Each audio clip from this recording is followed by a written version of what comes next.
ఈ రోజున నీ హృదయం ప్రభు అడుగుతున్నాడు, నా కుమారుడా నీ హృదయము నాకి. అది ఎలా ఉన్నా పర్వాలేదు, నేను దాన్ని బాగు చేస్తా, నేను దాన్ని నూతనపరుస్తాను. రాతి గుండెని మీలో నుంచి తీసేసి మాంసపు గుండెని ఇస్తాను. పాత హృదయాన్ని తీసేసి నూతన హృదయాన్ని ఇస్తాను.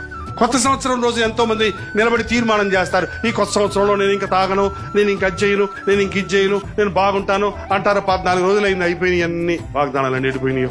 మళ్ళీ మామూలే. ఏయా కొత్త సంవత్సరం రోజు అన్నావు కదా అంటే, అవును కొత్త సంవత్సరం వచ్చాక మళ్ళీ అంటానులే అంటాడు ఆయన.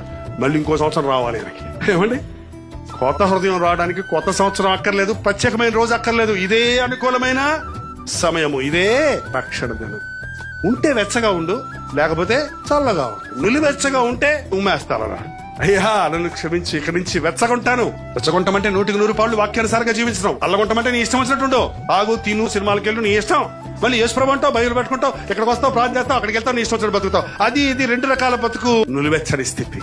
దేవుడు తన బిడ్డలను పవిత్రపరచాలని ఆశిస్తున్నాడు. ఈ అంచె దినాల్లో ప్రభు రాకడ అతి సమీపంగా ఉన్న ఈ దినాల్లో మనం ఆయన రాజ్యం కొరకు సిద్ధపడాలి. నువ్వు యేసయ్య బిడ్డవని పేరు పెట్టుకుని ఉండి, ఇంకా నీలో సాతాను గుణాలుంటే, ఇంకా పాపాలకు బానిసలుగా ఉండుంటే, ఇప్పుడే ఇక్కడే నోరు తెరిచి ప్రభు సన్నిధిలోని ఒప్పుకుంటే ఒక అద్భుతం నీ జీవితంలో జరుగుతుంది. ఇక్కడే నీ స్వభావాన్ని మార్చి ఈ క్షణం నుండి నిన్ను నూతన సృష్టిగా చేయడానికి సమర్థుడు మన యేసు ప్రభు.